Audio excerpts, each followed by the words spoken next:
Oi, turma, do livro No Rumo do Mundo de Regeneração, do Divaldo Franco, com Manuel Filomeno Miranda, no capítulo 18, Movimentação Bem Coordenada, na parte 2, né, que eu fui dividir no texto. Então, vamos lá, vamos dar continuidade. O dia 13 de maio, pela evocação da liberdade dos escravizados no Brasil, foi eleito como o inicial das operações de remoção e transporte. Milhares de espíritos generosos haviam sido convocados em grande júbilo para contribuir na formação de habitabilidade do novo mundo.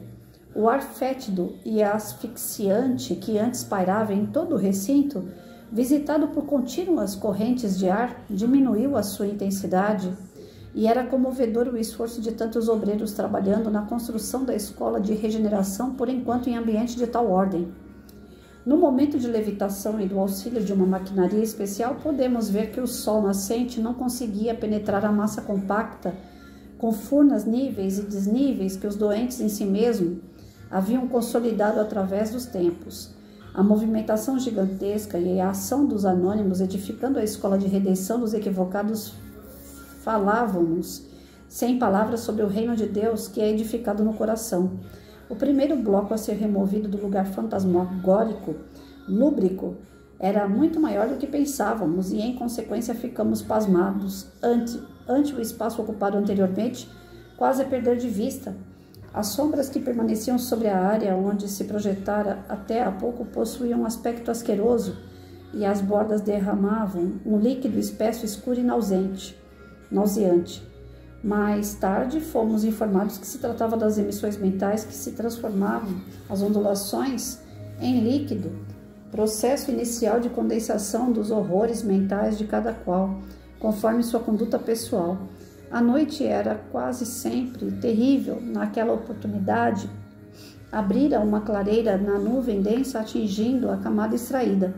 Em momento próprio foram substituídos os trabalhadores voluntários e meditadores, a fim de que o trabalho não sofresse solução de continuidade. Amanhecendo no nosso amado pouso, fomos informados dos ataques ferozes que estavam sofrendo os residentes, bem assim os companheiros da grei laboriosa, agora com exercício e prática de reuniões mediúnicas temporariamente. Felizmente, todos estavam informados da responsabilidade desses dias e das mudanças que se vêm operando para a eliminação dos seus malefícios.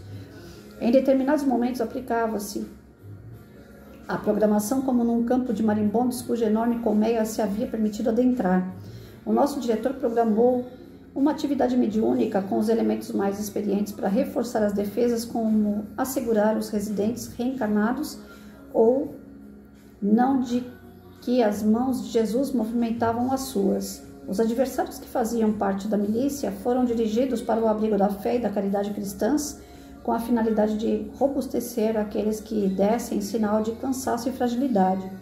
Sob as vibrações funescas e atendendo aos infelizes de ambos os planos para descarregarem os fardos dos sofrimentos necessários que se prontificaram a sofrer, demos início ao programa reservado para aquela região.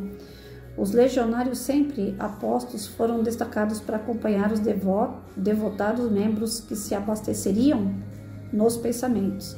Sem dúvida, era uma guerra local que se instalara no reduto do Evangelho, onde brilhava a divina luz do amor do Mestre. Podíamos ver o verdadeiro desfile de almas felizes de uma catadura, nas quais estavam escritas as intenções pessoais. Concomitantemente, o telefone e os órgãos de comunicação virtual não cessavam de rogar ajuda, oração, socorro para os enfermos da pandemia, de obsessores entre os seus trabalhadores. Passamos o dia em socorro bem planejado, transformando a sala de conferências, agora sem uso, num hospital de guerra, onde recolhemos enfermos que são atendidos por todos nós. Todo o ideal de dignificação humana encontra opositores que às vezes tornam-se inimigos cruéis e se transformam em vítimas de espíritos maldosos que os induzem ao antagonismo e desejam destruir tudo quanto não quiseram nem querem conquistar na vilegiatura da carne. O trabalho delicado de alteração da psicosfera do lugar, verdadeiro santuário do bem das graças, constituía-nos uma bênção ímpar. Não faltaram voluntários que passaram a ser conduzidos pelo nosso Cláudio, um médium especializado em terapia pelos passes. Ao mesmo tempo, mantivemos contato com outros grupos encarregados de labores especiais. Muitos deles defrontavam reações severas através de difamação de acusações públicas pelas redes sociais, em desafio para desmoralizarem médiuns, expositores e instituições. Organizações respeitáveis eram caluniadas com prazer, olvidando-se benefícios oferecidos aos seus residentes muito necessitados, sobretudo de amor e de ternura, que lhes são ministrados além dos básicos, como alimentação e demais. Mordidos pela inveja e pelo despeito, pela competição doentia na sua jactância, nada faziam. Ociosos, com o tempo bastante para perturbar, geravam difícil luta com os verdadeiros trabalhadores do Evangelho, que saíam sempre vitoriosos, desde que todo aquele que segue Jesus termina por encontrá-lo.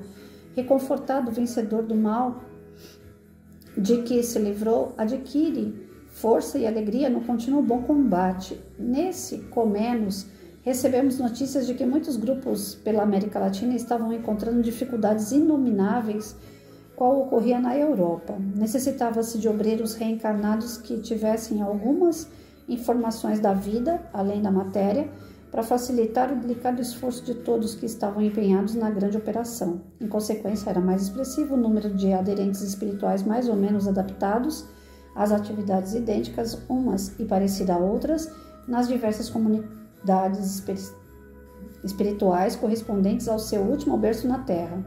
Na cidade onde nos alojávamos, tivera abençoar os espiritistas nos tempos heróicos que acenderam a chama da fé renovada no lar e entre amigos, deixando bons traços do espiritismo, sabiamente apresentado e cuja marcha não foi interrompida por ocasião da desencarnação deles. Eles continuaram fiéis ao ideal, porque inclusive se comunicavam para oferecer instruções e conforto aos seus fiéis seguidores. Um companheiro dedicado por todos amado, há pouco tempo começou a apresentar a síndrome de Parkinson e, embora auxiliado com os recursos de que dispunha, foi piorando o seu quadro, que nessa ocasião afetara a mente, conduzindo a delírios e perda total do raciocínio.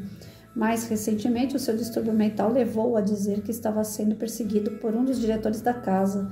Tentou-se ajudá-lo com explicações sinceras e a meditação recomendada, porém sem segurança de recuperação da saúde. Tudo fora debalde, porque na sua piora, agora com dificuldade dos movimentos e da palavra, passava horas de rebeldia e reincidia na tese persecutória. Naqueles dias em que nos encontrávamos distante, ele foi levado inconscientemente ao lar do confrade e fez-se instrumento de um lamentável escândalo. Depois de acalmadas as injúrias e impropérios, passou a ter momentos de lucidez e deu-se conta do que lhe estava acontecendo. Homem de caráter cristão e dedicado ao bem, deu-se conta da aflição da família e do amigo e começou com a ideia de suicídio, mais de uma vez enunciada. Naquele dia, ele estava em crise grave, a alucinação tomou-lhe as faculdades mentais e a família optou por interná-lo, aplicando-lhe o psiquiatra uma dose de sonífero que o acalmou, levando-o ao sono. Foi solicitado no nosso diretor um socorro específico pelos seus familiares, que não ignoravam o desafio da doença unida a uma obsessão de velha data e pareciam muito acompanhando a desintegração da mente e do corpo venerando familiar. O irmão Spinelli dedicou-se a estudar a planificação para mais tarde, quando seria realizada a atividade mediúnica, inclusive nos convidando à reflexão, preparando-nos para um mister dignificador. A reunião mediúnica séria constitui-se compromisso superior com os espíritos nobres que nos acompanham, assim como não são solidários. É um espaço de tempo bem cuidado para poder se sintonizar com as fontes da vida, de onde viemos e que nos sustentam, auxiliando-nos com nosso guia espiritual a penetrar na realidade além do véu da carne. Pode-se afirmar com tranquilidade que qualquer doença, desastre, acontecimento trágico ou honoráveis conquistas no bem sempre ocorre com a participação desses irmãos que velam por nós. E de acordo com o nosso comportamento, temos aqueles que nos são afins, que se utilizam de nossa energia ou oferecem-nas em nome do excelso amor. Embora o nosso enfermo tenha tido um comportamento excelente durante a existência, trazia uma pesada carga de perturbações e débitos de experiências passadas. A debilidade de forças, em razão da síndrome de Parkinson, aumenta a irritabilidade, como lhe era habitual. e graças a esse desconforto emocional conseguiu sintonizar com adversários de ontem que o caçavam com destemor no comportamento de justiceiros do mais além. Notamos que a psicosfera da cidade estava muito carregada de vibrações doentias, depressões, exaltação e revolta interior. Procuramos utilizar bem as horas de que dispunhamos para nos encontrarmos serenos e otimistas no auxílio superior. O núcleo espírita é, sem dúvida, reduto de socorro de urgência e emergência para muitas estioladas mediante o conforto e direções de equilíbrio que propicia de imediato, evitando desse modo emaranhamentos em situações mais perversas e complexas do que aquelas nas quais se encontram ao serem atendidas. Meia hora antes do início da reunião, a sala já se encontrava quase repleta, apresentando um aspecto salutar para os serviços que ali seriam executados. Diversos sofredores ignoravam o seu estado de desencarnados, renitentes em reclamações, expressões faciais agressivas, e os amigos espirituais deles cuidam. E os amigos espirituais que deles cuidam mantinham tranquilidade, buscando atendê-los sem fazer muito ruído. Alguns eram frequentadores habituais nos trabalhos de desobsessão e outros eram convidados especiais para o atendimento presencial e pessoal. Diversos irmãos da Ordem dos Templários que cooperavam conosco foram convidados para auxiliar-nos no socorro específico da doutrina e de outras terapias que eram aplicadas pelo nosso grupo e por membros desencarnados da instituição. Uma equipe de auxiliares conduzia cada convidado aos lugares adrede escolhidos, a fim de poderem servir melhor e serem ajudados individualmente. Gente, é muito longo. Vai ficar muito cansativo, vou parar por aqui. Então, aqui eles estão falando sobre as mudanças, de locais ainda, a organização, de como que eles fazem para tirar uma turma de espíritos de um local e levar para outro. E depois ele veio com esse caso aqui, que o rapaz o senhor tem mal de Parkinson, e apesar de ter sido uma boa pessoa a vida inteira, ele carregava alguns desequilíbrios no seu íntimo, que acabou lá no final, pela confusão da doença, que ela causa os transtornos mentais, e aquele sentimento, aquelas situações mal resolvidas do espírito, acabou atraindo aquele irmãozinho que já era inimigo de outras vidas. Olha só como é que é. Então faz a gente refletir sobre o que, turma? Vejam bem, Adianta então ser bom? Alguém ia falar isso, Adianta o cara ter sido bom a vida inteira para depois terminar com mal de Parkinson e ainda subjugado, obsediado por um espírito de outra vida que ele causou prejuízo, que ele tinha uma situação mal resolvida? Então, o que adiantou ele ser bom a vida toda, chegar lá no final, o cara vai ficar ruim, vai ter um término feio, ruim, com dor, com sofrimento. Então não adiantou nada a vida toda ter sido bom. Vamos pensar pelo outro lado. Ele ter sido bom a vida toda, ainda teve esse final. Imagina se ele não tivesse tido uma vida boa.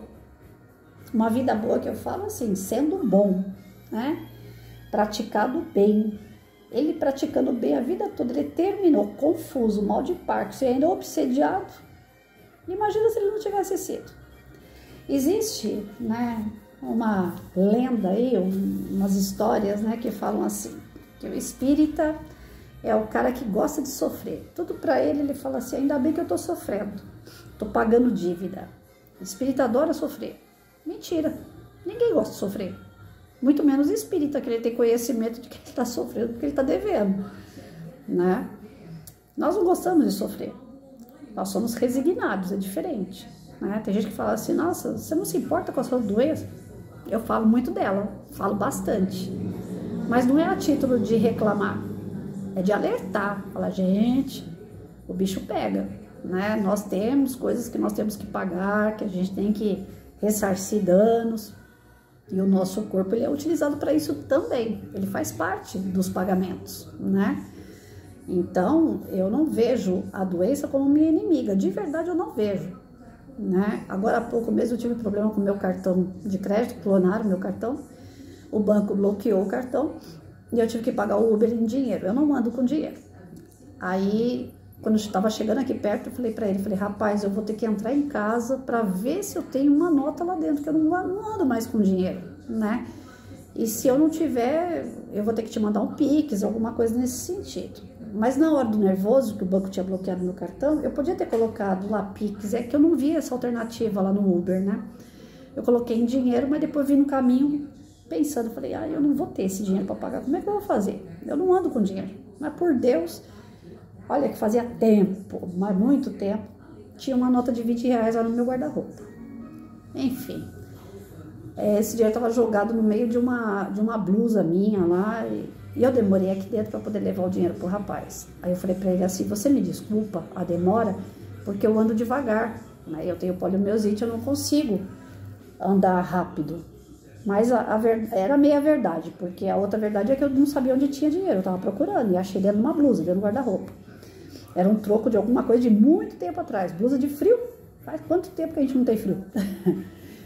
Aí ele pegou e falou assim, não, moça, mas não tem problema não, a senhora pode andar devagar, pode andar do seu tempo. Eu falei, então, nem todo mundo pensa assim, né? Tem pessoas que ficam ansiosas, ficam bravas, não foi por querer, aconteceu a história no meu cartão, né? Mas tá aí, tô te pagando, graças a Deus eu consegui te pagar. O que eu quero dizer com esse exemplo? Nós temos dificuldades para pagar as nossas dívidas morais, nós temos muita dificuldade, né? Aqui, a questão de pagar o Uber, eu tive que atravessar um certo desequilíbrio, né? Porque eu fui pega de surpresa com o cancelamento do meu cartão. Eu tive que vir preocupada se eu ia ter o dinheiro para pagar ou não. Eu tinha que enfrentar o meu quintal inteiro para chegar aqui dentro de casa e ficar procurando esse dinheiro para eu poder pagar esse rapaz. Depois eu tive que andar de novo um bocadinho para chegar até lá no carro e paguei. Então todo esse trajeto, todos essas coisas que passaram pela cabeça em questão de 1 hora, por exemplo, mais ou menos, é o que a gente leva uma vida inteira diante das situações que a gente cria. Nós criamos. Nós temos dívidas para pagar e essas dívidas a gente tem que tomar uma série de caminhos para que seja paga. E às vezes traz um desequilíbrio, às vezes traz dúvidas, às vezes traz dores, né? E no caso aqui, esse senhor que acaba com o mal de Parkinson e obsediado, é que os caminhos que ele foi tomando, ele não resolveu o principal, né? Ele pode ter sido uma boa pessoa, ter feito bem, ter tido uma vida boa, tranquila, equilibrada, ele pode ter buscado tudo isso, mas ele não buscou ressarcir de fato a dívida espiritual. Ficou aquela situação mal resolvida. Essa noite eu tive um sonho, gente, com 2 pessoas com quem eu tive muito atrito, né? Um ex-namorado, primeiro namorado que eu arrumei depois de 5 anos de viuvez. Foi o primeiro namorado, foi a primeira desilusão. Eu me iludi tanto, eu achava que o cara gostava de mim, que ele era capaz de fazer tudo por mim, que ia ser aquele cara que ia me proteger, ia estar do meu lado para tudo. Porque eu fiquei muito vulnerável nos 5 anos de viuvez, tendo que enfrentar uma série de coisas sozinha, e eu estava cansada. E eu queria muito ter alguém para dividir isso um pouco. De ter pelo menos aquele ombro, né? De chegar lá e falar assim, poxa, eu tô cansada, me abraça, né? Me protege um pouquinho, deixa eu descansar um pouco. E eu achei que esse era o cara. E, no entanto, não foi. Eu tive muito problema com ele porque ele me traía, ele era mentiroso. Então, eu peguei dei muita oportunidade pro azar, vamos dizer assim. E ficou uma situação mal resolvida. Nós terminamos de uma forma muito bruta, né? Brigando. E aquela situação não se resolveu. É bom você resolver. Terminar resolvendo, sabe? Do tipo, senta aqui, não deu certo. Obrigado por tudo, né? Você vai pro teu canto, eu vou pro meu. E fica tudo bem. Mas não, a gente terminou de uma forma, né? Vai pra ponte que partiu, sabe? Então, a coisa ficou mal resolvida. E eu sonhei com ele essa noite. E parece que dentro do meu sonho a coisa ainda continua mal resolvida. Tem anos que eu namorei com esse cara. Eu nem sei por onde ele anda. Mas lá no meu sonho ele apareceu. Então, essas coisas, né, de situações mal resolvidas, elas vão voltar. Sonhei com ele e sonhei com a minha mãe. E com a minha mãe também foi a mesma coisa. Nós terminamos aqui a nossa jornada na Terra, ela foi primeiro do que eu, mas ficou uma situação mal resolvida entre nós duas. Já fui para o centro espírita, fiz o trabalho para que a gente pudesse se perdoar uma a outra, tudo. Lá no momento do trabalho me pareceu, né, que era ela mesma e que ela estava disposta a perdoar e ser perdoada, buscar aquele perdão, né, para que a gente recomeçasse do zero. Mas no sonho hoje à noite estava de novo, né, aquela situação mal resolvida ali de novo. Então, pessoas que a gente passa e não resolve, não sai na paz, não sai na tranquilidade, elas vão esbarrar na gente outra vez. Seja nessa vida, seja em outra, seja no plano espiritual, elas vão cruzar com a gente. E aí são aquelas dívidas que a gente vai ter que pagar. E algumas delas, nós vamos ter que perdoar, né? Porque fizeram mal pra gente, tá? E eles vão receber aquilo que merecem, e nós vamos ter que estar ali do lado para falar, olha, por mim tá tudo certo. Já tá tudo resolvido. Enquanto esses mal entendimentos, esses relacionamentos, né, que são abusivos, que trazem sofrimento, não forem totalmente resolvidos, né, apaziguados, permanece uma energia que une essas pessoas. Você pode sair da vida material, você pode nunca mais ver a pessoa, mas a energia dela tá por ali. E vem através de um sonho, de um reencontro através de sonho, né? Esses dois sonhos que eu tive hoje à noite não tem nada a ver uma pessoa com a outra, são de histórias diferentes. E eles estão, eu acredito que o rapaz deve estar vivo ainda, eu não tenho notícia dele, mas acredito que ele era rapaz novo, né? A minha mãe já desencarnou. Então são duas histórias diferentes que devem estar em planos diferentes, um na Terra e o outro no plano espiritual, e são débitos que têm que ser ressarcidos. De uma forma ou de outra, vou ter que cruzar com essas pessoas e falar, olha, me perdoa, eu te perdoo, né? Porque senão acaba nisso aqui. Você pode ser uma pessoa excelente a vida inteira, mas se você tiver pendências, não passa nada, nada sem Deus saber. Sem que Ele não permita e que Ele resolva. Aí é que tá. Você pode achar que você vai pintar e bordar na vida de uma pessoa que você vai embora e nunca mais vai ver a pessoa, problema resolvido? Engano seu. Você pintou e bordou, você vai ter que pagar pelo pintado que você fez e pelo bordado. Então, e não tem dia nem hora para isso. Deus não tem pressa. Ele espera o momento certo. E aí aquela história volta, aquela pessoa volta e a paz tem que ser estabelecida. Porque nós somos, na vida das pessoas, como se fossem lições. Elas são para nós e nós para elas, né? Um aprendendo com o outro. Deus não coloca um na frente do outro para guerrear, para brigar. Coloca para aprender. É como se fossem... Porque nós somos irmãos, certo? Todos nós somos filhos de Deus. Então, ele como pai, ele faz o quê? Todos os irmãos estão brincando, numa boa, beleza. Os irmãos, quando brigam, Deus faz o quê? Coloca de castigo, né? Que Deus não castiga ninguém, mas vai colocar de acordo com o seu merecimento. Ó, você bateu no teu irmão, então agora você fica lá naquele canto lá, sem videogame, sem assistir televisão, até você entender que você fez errado com o teu irmão. Entendeu? Então é mais ou menos isso que Deus vai fazer com a gente. Porque nós somos todos irmãos, vai ter uma hora que ele vai falar para um, ó, você vai lá pro canto, ó, você vai ficar aqui, ó, você vai ficar ali, você vai passar por isso, você vai ter que receber isso. Porque como irmãos, ele não quer ver ninguém brigando. E se a gente briga, ele como pai, ele vai corrigir. Então, nós temos aqui como lição o quê? O que Jesus disse. Faça as pazes com o teu inimigo enquanto você está na frente dele. Não espere. O dia de amanhã não é que vai ser tarde, mas a dívida pode vir com juros, né? Pagar a dívida já é difícil, gente. Imagina os juros, então. Às vezes Deus não manda a gente nem pagar a dívida. Manda pagar só os juros, porque ele vê que se for para pagar a dívida, a gente se mata e não consegue pagar, porque a gente ainda é muito fraco para isso. Deus é maravilhoso. Mas para amanhã, amanhã não, para segunda-feira, a gente vê o que vai rolar aqui nesse trabalho mediúnico, né? Onde esse senhor vai ser vai ser socorrido, tá bom? Os centros espíritas, eles são para isso, eles são pronto-socorro. Eles ajudam as pessoas com esses problemas de obsessão, isso é fato.